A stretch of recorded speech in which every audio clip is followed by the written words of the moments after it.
welcome to Step In episode 3. I'm really excited to be back here. The first, I think, and foremost question that I have is for Taylor. And the question is, have you destroyed anybody in the last week in Monopoly?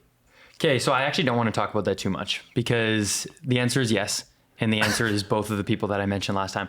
Who are? Okay, stop for a second. I do want to talk about it. The day because I want to know if you feel bad about beating your mom like a drum over and over again at Monopoly. I'm going to give you a scenario and then you just guess how I felt from there. And I would like to ask a follow-up question. Okay. Do you, because she's your mom, does she give you favorable trades? Yes. No, actually. Spencer, we're going to vote. How many people say yes, she does? 100%. Everybody behind the camera just disagreed. Just so everybody knows. Anyway, Jake didn't disagree. They're all shaking their head. Okay, the podcast came out. Yes. An hour later, I got a text message. Sure. From my mom. And Love it says, this. I wish I remembered exactly what it said. It was something about, a little competitive, hey? And so I was like, well, yeah, that's great. I feel so great about myself right now. Yeah. She went out of her way for that. But have you played since? I have. I played them. Usually it was just one-on-one Monopoly. But this time I've never heard of anyone doing that. 3-person Monopoly. Yep. And it was me versus my mom versus Emily.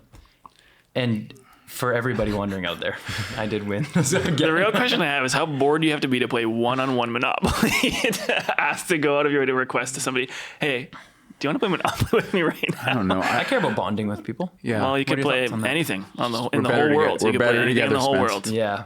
Well, anywho. All right, great. So I'm really excited for this episode. I think that this past week the talk was, I think, really compelling, and the questions I know that Taylor and I even just like talked about afterwards, they're genuine. Like I was just kind of like so intrigued into behind the scenes for you. And, Can I make a point? What?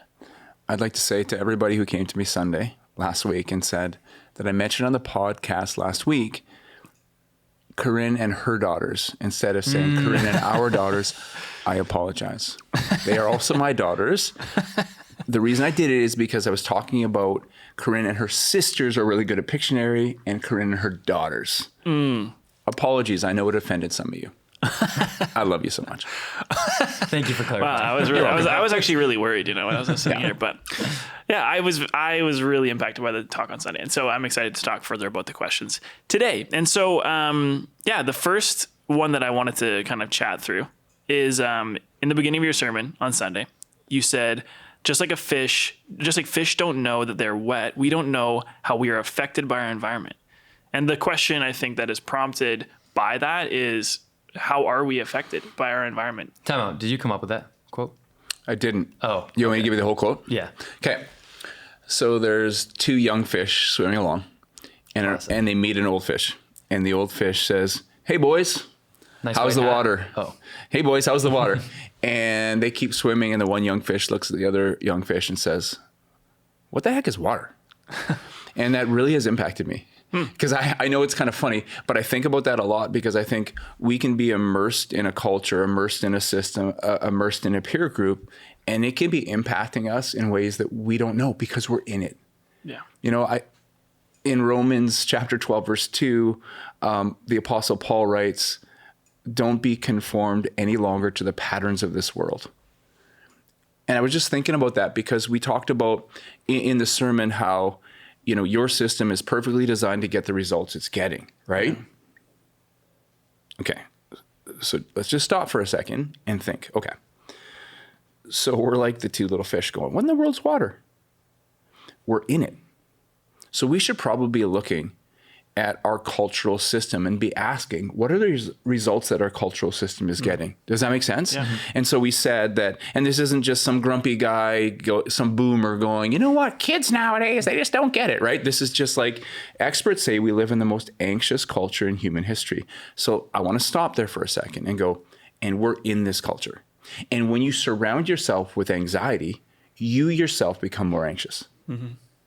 Right? Yeah, 100%. So we should probably ask ourselves, how's that impacting me in ways that I maybe don't even know?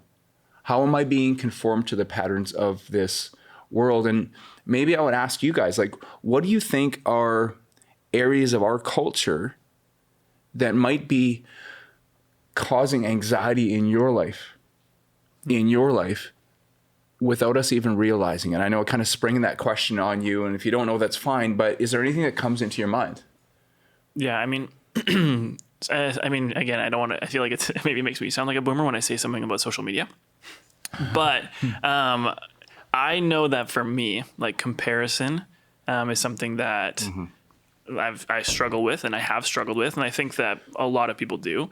And when I was previously spending more time on social media, I found my anxiety was significantly higher. Okay. Right. And like, I would be simply going through like Instagram stories or something and see people maybe doing what I'm doing, or doing or at maybe a similar stage of life as me, and immediately in my mind being like, asking the question, should I be doing what they're doing? Or like, are they further along than I am? Or are they, do you know what I mean? Like, looking at their life and comparing me to them, and then just being anxious about it. Yeah. Right. Like, it wasn't like, oh, like, look at what they're doing. It was like, oh man, immediately it turned back to me to say, like, is what I'm doing wrong? Or am I, like, maybe not successful enough? Am I, you know what I mean? And so I know that for me, man, that impacted my anxiety a lot. And so I've tried my best to kind of control that a little bit more by even limiting time on social media, and trying to, like, stop those thoughts when I have them. But that's Have you ever heard the phrase, you guys, that when you go on social media, what you end up doing is you compare everybody else's highlight reel to your behind the scenes footage? Yeah, 100%. I think that's anxiety inducing. What about you, Taylor? Could you ask the question again? Sure. So if we say that we're the most anxious culture in human history, and when you're around anxiety, you yourself become more anxious. So just being in the culture, it's like the fish going, what's water, right? Yeah. But do you see areas of our culture that you think would help induce anxiety? Social media, I think is a fair example. Yeah. And Spencer said something, and maybe I would just piggyback on that for a second. I've said this a million times, but if you're listening or you're watching right now and you're on social media, love it, great. I would just say, honestly, social media is an incredible tool. Just have a plan. And because I think if you don't have a plan, then what you might end up finding is that actually, I'm reaching for my phone 2,600 times a day on average. Wow. And how's that working for me? Now, if it's working well for you, love it. You have a plan and it's going well, but I think you should at least have a plan. Does that make sense? Is that a real stat? 2,600 times. You reach, you touch it. But anyways, can you think of something kind of in our culture? Yeah, I know media is such a large one for sure. Yeah. I think that's the one that I realize has the most, like, destructive patterns. But I think, like, another form of media is just like news or politics is something that I think drives a lot of people away from each other and really just, I don't know, disrupts community a lot. And I think that is one that stands out to me of how fear-based it is. And I think that's what stands out is fear is so prominent in even whether it's just social media or like news media, that it just gets people running in circles there and stressing themselves out and getting anxiety and stuff like that. I love that. I heard somebody say once that, you know, let's just say that the two sides are left wing and right wing. Yeah. And the left wing can never say we won because they get views and clicks because of people's fear. So there always has to be a threat. And the right wing can never say we won because they need fear. Like, it's the attention economy. So I think you're locked into something huge there. And I think there's something else that comes to my mind. I think that's very legitimate. The fact that we now have access to stuff going on in the world that people 100 years had no idea. Yeah, it's pretty wild. And you can get lost in it. I think there's another thing. You good back there, Brianna? Okay, good. There's another thing that I was thinking of. There's this economist named John Maynard Keynes. Back in 1930, smart guy.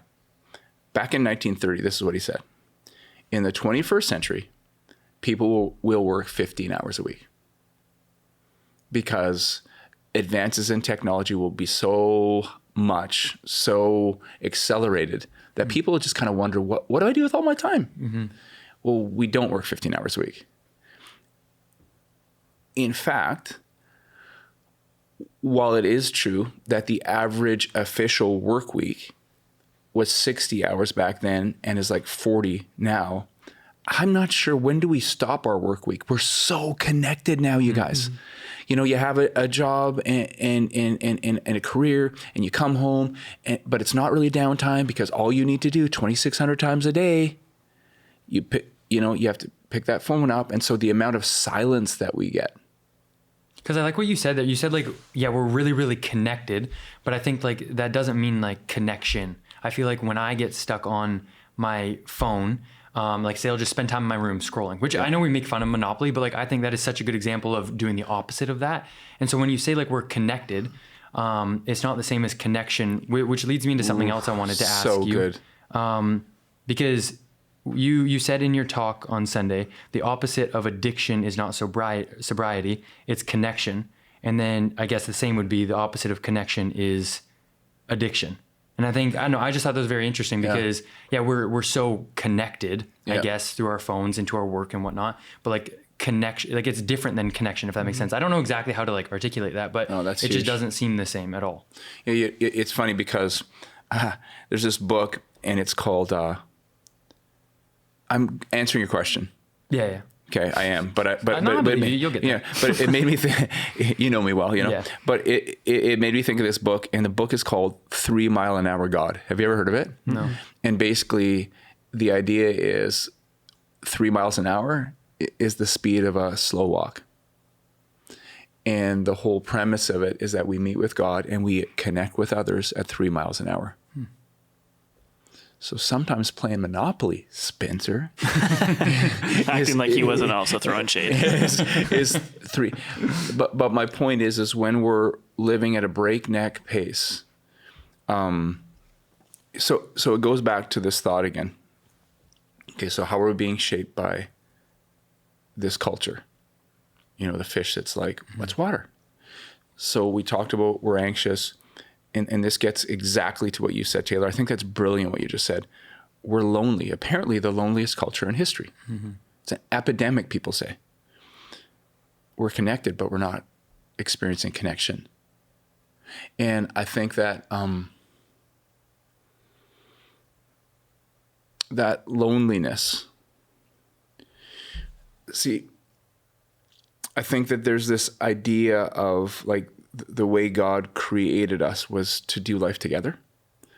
And somehow we've been fooled into thinking that getting on my phone and looking at how many likes or how many friends I have, that's doing life together. I just don't think it is. You know what I'm saying? Yeah. And so when you have lonely people, I think what happens is you begin to, so part of what I was made to do is connect with you.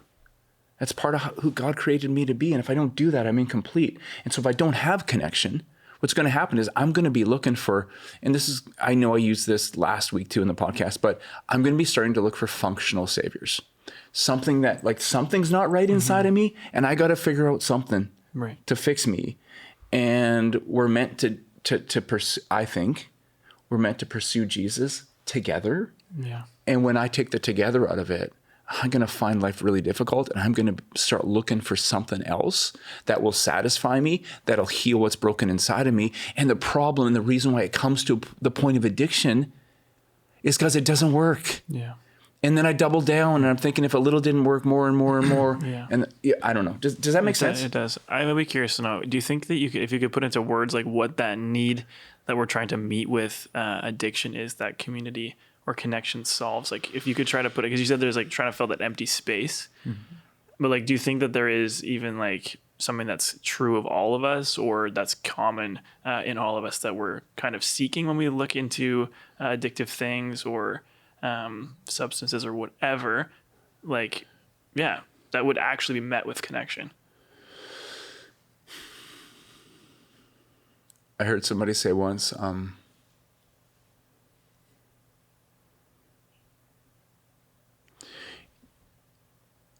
you can cover your face or you can cover your butt, but you can't do both.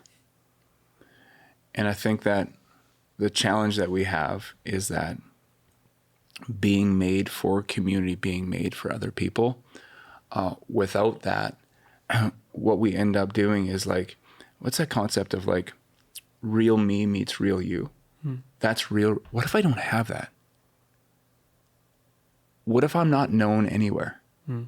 Then I think my life could become image management. Right? And that the whole thing about, like, when we talk about addiction, Right. man, the amount of addictions that we could go through right now, like, we think about drugs, we think about alcohol, we think about sex, we think about porn, but what about approval? What about Netflix? What about shopping? What about eating? Monopoly. What about Monopoly? I think that's a great one. What about working out? You know what I mean? Yeah. So all these things that are actually good in and of themselves. And I think what they do is, we were made to be known. There's this old phrase that says, when it comes to addiction, I get drunk, we get sober. And that you become as sick as your secrets. So I don't know if I could tell you, what are the things that you're looking for, that relationship offered to you that you think you can find in addiction. I think it's more that there's this brokenness that we all experience in life. Life happens for every person in a different way. Right. And if we don't pursue a relationship with God and with other people, we're going to look for something. Either we're going to manage our image, we're going to hide, we're going to escape. We're going to be like, dude, like, I don't want to deal with it.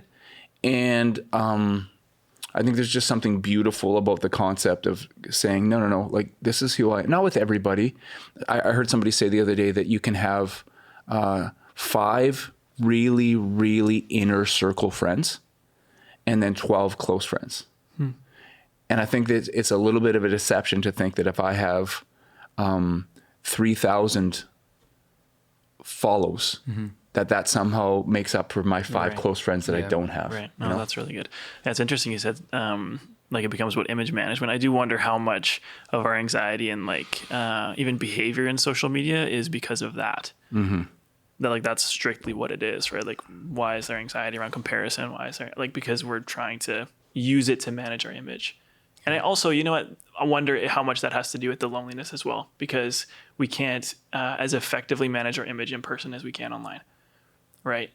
Like, when you actually step into relationship with somebody off of the internet, you are experiencing even maybe a little taste of what real me meets real you is like, because you could make a mistake, right? You could mess up on your image that you're kind of managing. I think that's so good. Like, I don't want to be quote guy after quote guy after quote guy, but there's another one that says, when hiding ends, healing begins.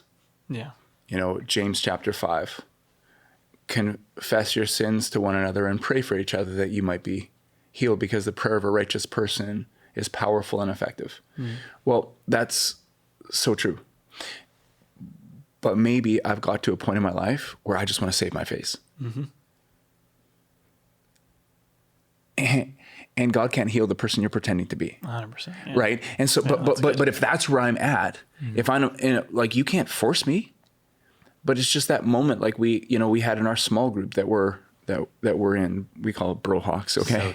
So tough. Okay. But the thing is like, we had a retreat, and everybody was just like, okay, like, this is things that I've never told anybody in my life. And I actually believe that if you ask God to show you, whether it's join a small group or find a group of friends who love you and love Jesus, just a couple people in your life to go, hey, this is me, man.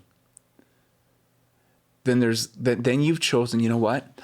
I want to save my life more than I want to save my face. And I actually think that when we had that retreat and you guys said, these are things that I've never told anybody before, I believe that alone started a healing process. For sure. But what if you never get there? Yeah. What if you never tell anybody the truth? Yeah, and I think that's what I'm even saying. Like, I think that because I think like Taylor and I get to work with students a lot and young people a lot.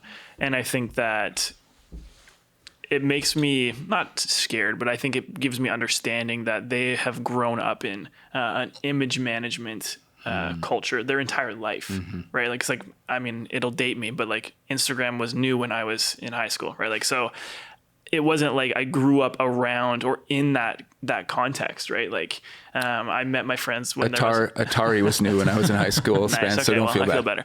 But I think that it does like brings light for sure to the reality of even like with young adults, seeing the lack of friendships, and with students seeing the anxiety and some of the mental health issues. I think that and this is just obviously a hypothesis, but like it wouldn't surprise me if it's like largely due to the fact that they grew up in an image management kind of culture, right? Where from the moment they're into high school, where they're trying to learn how to fit in, it's actually not about fitting in as they are. It's about how you're perceived.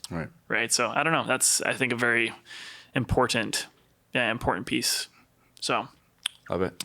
Yeah. I mean, that does even like make me think of on Sunday, something that was really impactful to me. And I know for Taylor as well, because we chatted about it afterwards, was the cue cards that you showed us and that your counselor kind of prompted you to make. I know for me, this is actually a very challenging exercise. Like even when I was thinking about, I'd love to do that for myself. I found it kind of even challenging to begin the process of thinking about that, because it feels not embarrassing, but it feels like, that's like, who am I? Right. And like it can kind of feel a little bit daunting, right? To say, I am these things, right? That maybe don't feel true of you in that moment. Right. And so I guess my question to you for this is, are there things that are true of all of us in our new identity that we've been talking about on Sundays that we can kind of claim? Like, even if we wanted to make our own cue cards, what are some things that God says of us that are true? I mean, I love that. It's, if you missed the sermon last week, you should catch up and look that up. But it's on podcast and YouTube. But basically what I talked about was I spent some time with a counselor last year, and just this notion that you and me, we all have something in common in that life happened to you and life happened to me. And so when I think about 2 Corinthians chapter 5, verse 17, that says, if anyone is in Christ, they are a new creation. The old is gone, the new is here. I love that so much. And to me, what it feels like, if you don't mind me nuancing that just a little bit, it's this restoration of what's been lost. And I think what I said on Sunday was like, this world will make you old, man. It's like the fish again who says, what's water? Right. Well, anxious, lonely, addicted, angry, divided, miserable. So like, that's not you. And so there's this sense of restoration, which is God saying, invite me in and believe that I want to restore to you the person that you were created to be. Ephesians 2, verse 10, you're God's masterpiece. You're God's workmanship. How crazy is that? He looks at you and says, that's some of my best work. Yeah. That's some of my best work. Isn't that crazy? Yeah. And so for me, he just said, the counselor said to me, what I want you to do is I want you to go back to a time that you can remember before life happened. You know, whatever life is. Okay. And I said, man, I actually can't remember a time before life happened. He said, okay, go back when you were 5 and imagine life didn't happen. Who was that little boy? And so the reason I went into that long preamble is because, yes, you could Google, what does God say about me? And you should. It's awesome. Okay. Just the verses, and they're all true.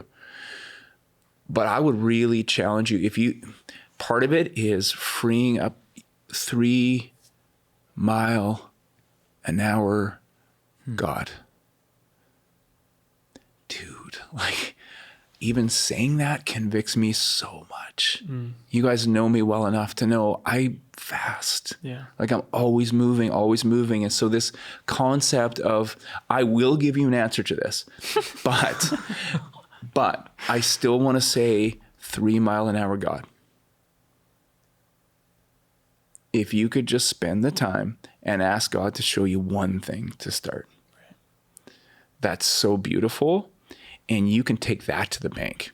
You can claim that. You write that down on a note card, you put it in some place, you'll see it, and you look at it, and you know that's true of me. Now, I'm not walking in that right now, but you better believe I'm on my way by God's grace.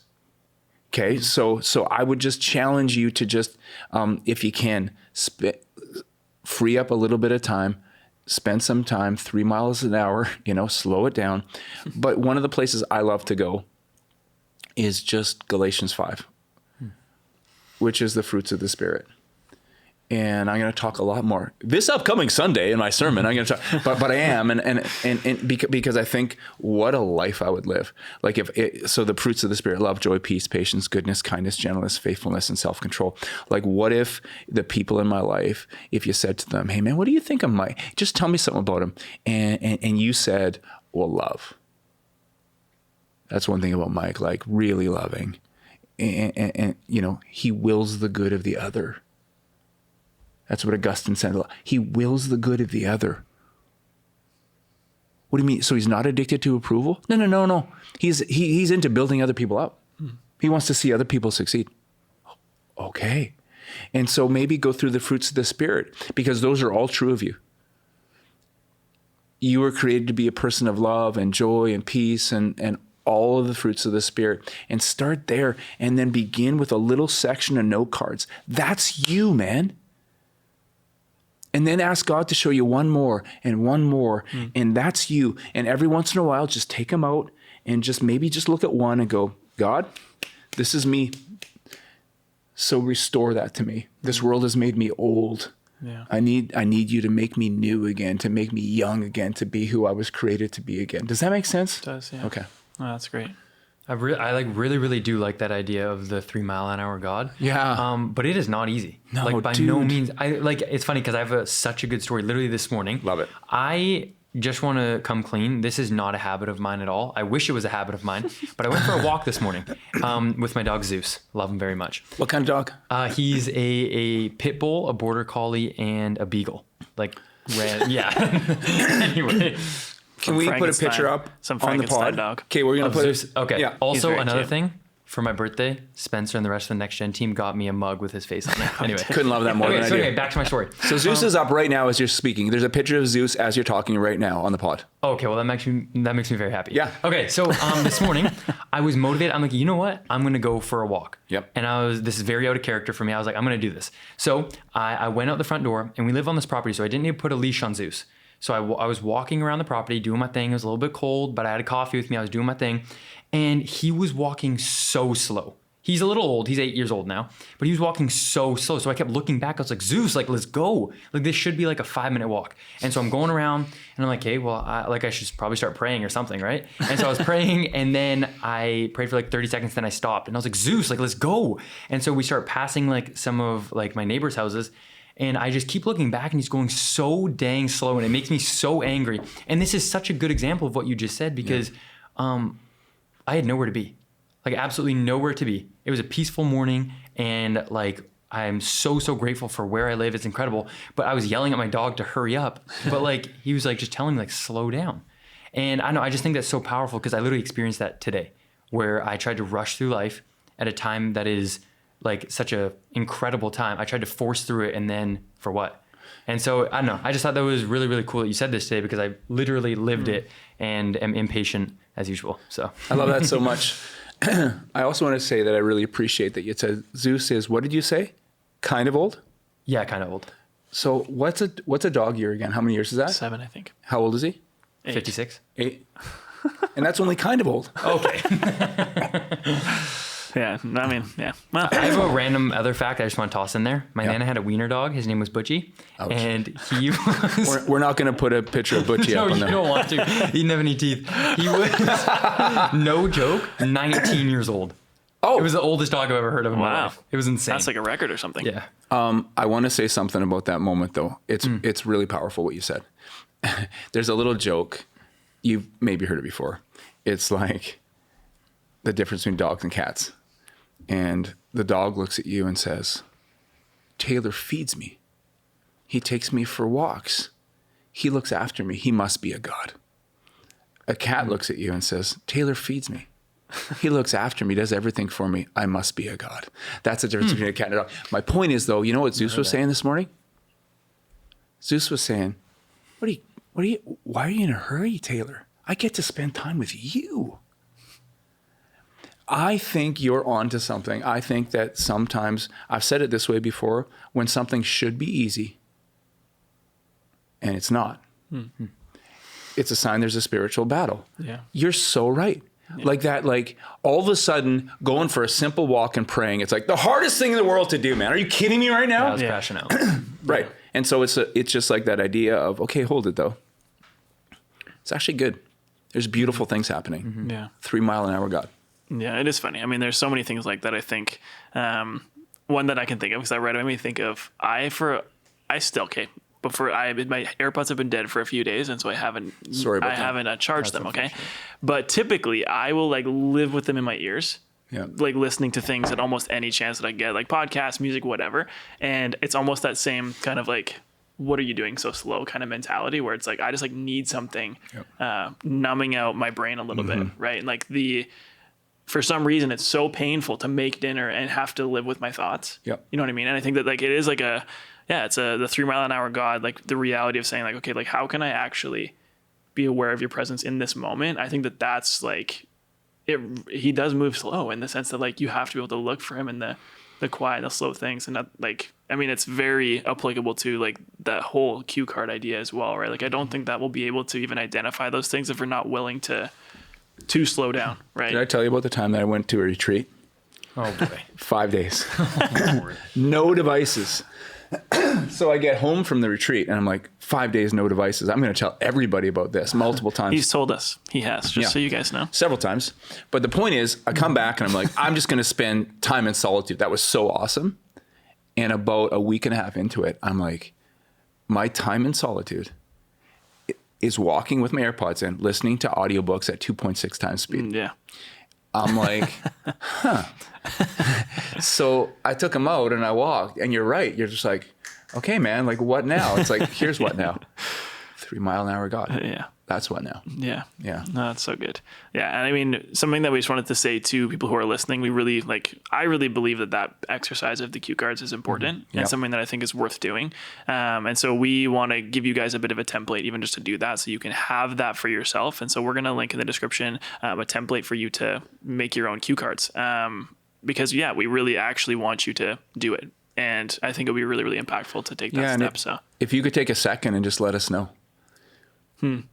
If you're really brave, tell us one thing that God said about you. Yeah, I love that. And let us know how it went. We'd love to pray for you and support you in any way that you can. I know it takes a second, but just take a couple seconds to leave a comment. That would be awesome. Yeah, that's a good idea.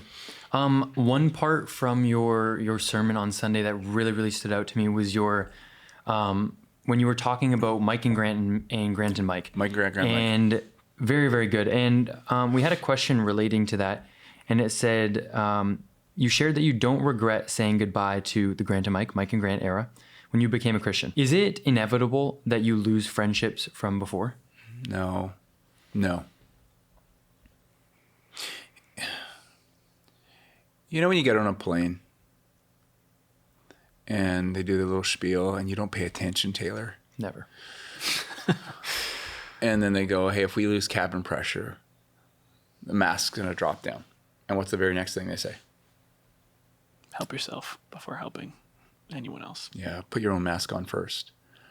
And so I go back to 19, 20-year-old Mike. And I needed my mask on. I needed to live. And so Grant and Mike and Grant, as we were constructed, were dysfunctional. In a way, kind of beautiful. 2 broken kids trying to save each other. I've said it this way before, we were both sinking, trying to help the other one stay afloat. It just doesn't work. Right? So as constituted, Grant and Mike and Grant had to change. And Jesus saved me. Here's how. And a bunch of people have reached out to me this week and gone, you got to reach out to Grant again. And I will. But here's how it, in a perfect world, and this happens lots, the friendship continues and is way better. Because I'm not looking for Grant to save me and Grant's not looking for Mike to save him. Does that make sense? Because Jesus saved me. Right. And so now all of a sudden we're looking at each other, not expecting things that no human being can ever provide. Right. But because of the love that God poured into me, now we're free to love each other well. And so no, it is not inevitable. However, I would say this, if you're in a place in your life like I was when I was 19, okay, and there's patterns and there's places and there's people that aren't good for you, okay, that don't lead you towards freedom. They lead you towards bondage. You've got to make a break from those. That doesn't mean forever, okay? And it doesn't mean, I'm not talking about individual people necessarily, but I might be. You need to put your mask on so that you can hopefully be a source of hope and life for them. Right. Is that fair? Is that a good answer? Decent answer? Okay. Yeah. And I mean, I'm curious to know too, like, because I'm sure there are people who are thinking about that after you shared that story about Grant, like, when or how do I know when it's time to say goodbye to that relationship or goodbye to that era, like, right, like goodbye to that season of my life? When do you think somebody, like, or how do you think someone is able to know when it's time for that? Brianna, can you do me a favor? Can you go on your phone and Google John Wesley's mother's definition of sin? It's so profound and so cool. Her. Okay, but when you said that, that's what came to my mind right away, because I'm thinking like, I don't know exactly. So like the Holy Spirit kind of leads you, and you know, like, is this moving me towards bondage, or is this moving me towards freedom? Right. Like, is this evangelism, for example? Or is this me just getting sucked back into, do you know what I mean? Which I think honestly, that's for most of the time. And a lot of times that I've had this kind of conversation with somebody, that's the line that they're maybe towing, right? It's like they're flirting with that a little bit, right? Where it's like, oh, well, I want to reach them. And it's like, well, like you were just there, right? Like you were just there last week. So this is what John Wesley's mom said. Whatever weakens your reason, impairs the tenderness of your conscience, obscures your sense of God. Whatever increases the authority of the body over the mind, that thing is sin to you, however innocent it may seem in itself. Wow. And so I mean, that's really powerful, right? Did she write a book or something? No, but she had two of the most amazing sons. So in other words, she's the real hero, as moms often are, by the way. even ones who give you boardwalk for like Mediterranean. Okay. But what I'm saying is like, but here's the thing. So like, let's say I'm looking at Taylor in his life, and he loves Jesus and he's got this great life and he's hanging around with this one buddy. It's not for me to say, but is this decreasing your sense of God? Is this obscuring the line between light and darkness? Yeah. If it's not, then it's evangelism, man. And you need to love those people. Like, I mean, I've spent my life doing that. But if you start to feel like, wait a minute, I'm losing my sense of equilibrium and my passion and my joy in the Lord, then I got to look at what I'm doing, you know? That's really good. I really like that a lot. That is very, very good. I also think like this transitions so well into like how you closed off your talk a little bit. I don't remember. It's been like 2 whole days. Yeah, it's been a long time. But yeah, just that idea of, I think sometimes if you get asked that question and you're like, oh, I'm a Christian now, I need to cut off all those other people. I think that's sometimes like a thought that can pass your mind. In that line between evangelism and what was, you said, slipping back into. Sure. But then I like bondage. That, whatever it is. I think whatever. That just ties so well into the idea of like, yeah, Jesus came for the sick, not for the healthy. Yeah. And I like that because when we say, okay, I'm a Christian now, I'm not going to talk to people who aren't Christians anymore. We draw that line and then we're just stuck in that little silo. And then I think that just reminded me so much of how you explained the song Losers by Post Malone. And then that is what we're put on this earth to do, is just to invite and welcome in through that. But I don't know. It's funny. I love that, Taylor, because it's like Jesus said we're called to be salt and light. Mm-hmm. A city on a hill can't be hidden. And so basically the idea is like, we're here to make a difference, man. And so I think a lot of times, like maybe you've heard the phrase before, like catering to the convinced is just like, I believe that, anyways, I believe that we're called to live such a life, and we're talking a lot about that in this series, Step In. Like, I believe that we're called that eternal life that's promised in John 3:16. I believe it's meant to start right now. So I believe that we're called to live such a life of joy and beauty and celebration and hope that it captures people. And in the midst of it, to have a heart for people who are where we once were.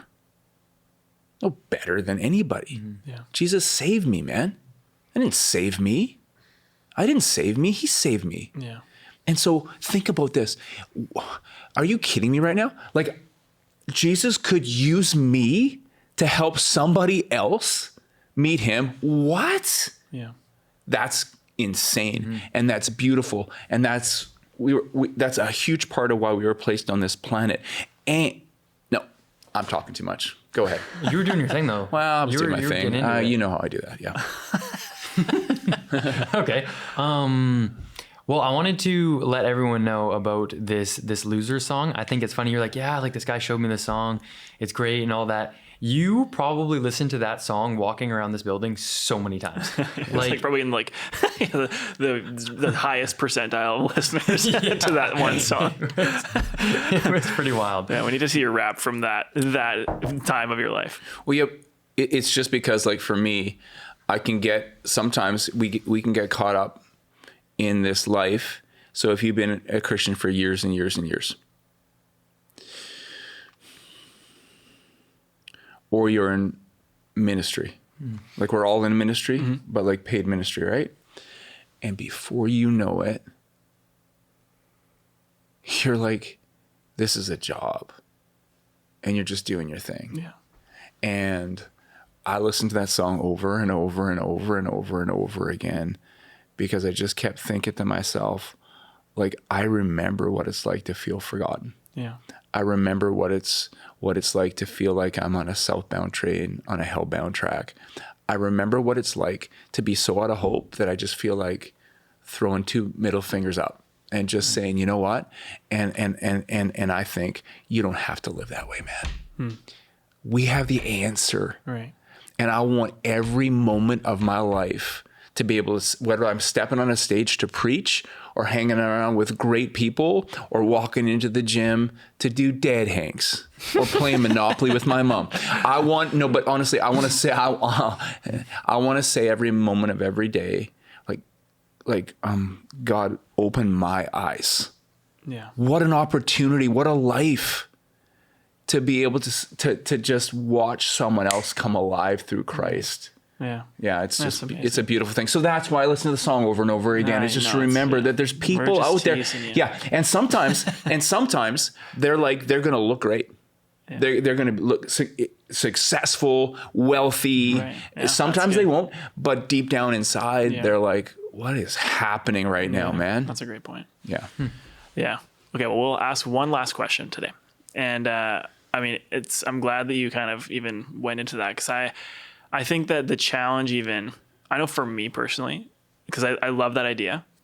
And I mean, obviously I also love the idea of standing up in a new identity in Jesus, right? So I think the tension then is, how do you live in remembrance of, or even like just when the mindset of being, that quote unquote loser or that person you once were, remembering and knowing that you're no different than those people around you, while also simultaneously standing up in that new identity in Jesus. I love that. Have you ever heard the phrase confident humility? No. Okay.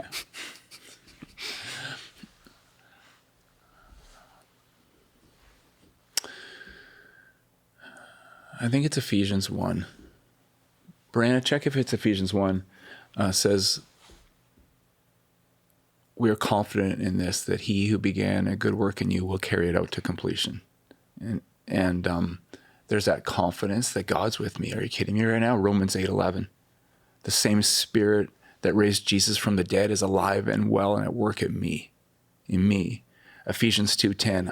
I'm God's masterpiece, created in Christ Jesus to do good works. And God gives grace to the humble, not the humiliated. I heard this guy talk this week about the confederacy of the humbled. Specifically, it's talking about maybe those who at one point were at a really lofty spot. And and they were humbled. And his point was, you can look at a person and know if they're part of the confederacy of the humbled. I'm part of that confederacy. So on one hand, I am God's masterpiece. I'm anointed. I'm gifted. He's given me talent and opportunity, and like, you guys, are you kidding me right now? And at the same time, I know it's all from him. All of it. He saved me. And without him, none of it matters. So in one sense, I'm humble, but in the other sense, I could not be more confident.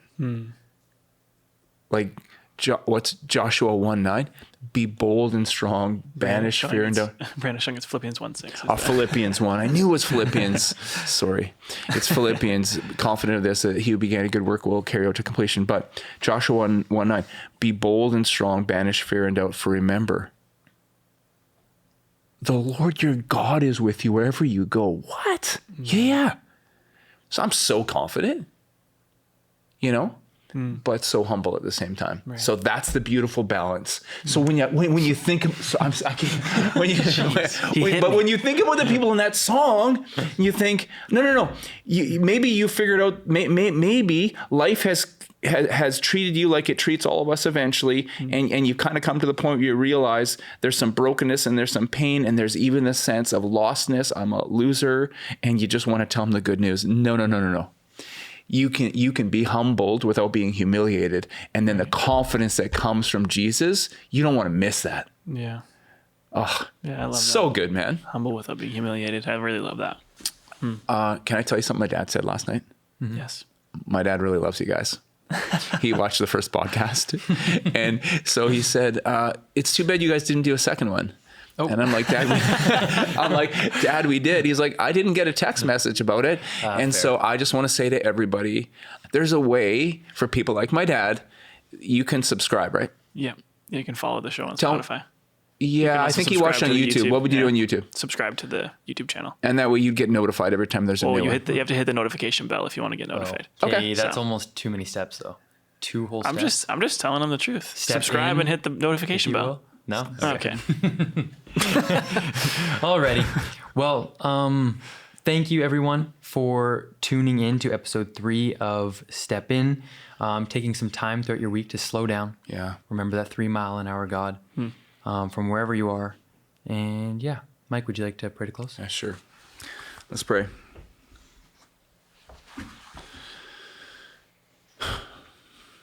So God, that's what we're doing right now.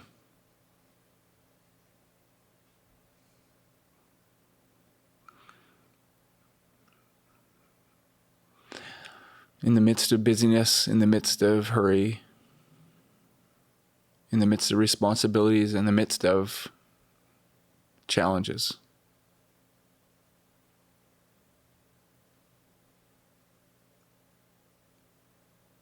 We just want to say to you, man, we get to spend time with you right now. Wow. Thank you.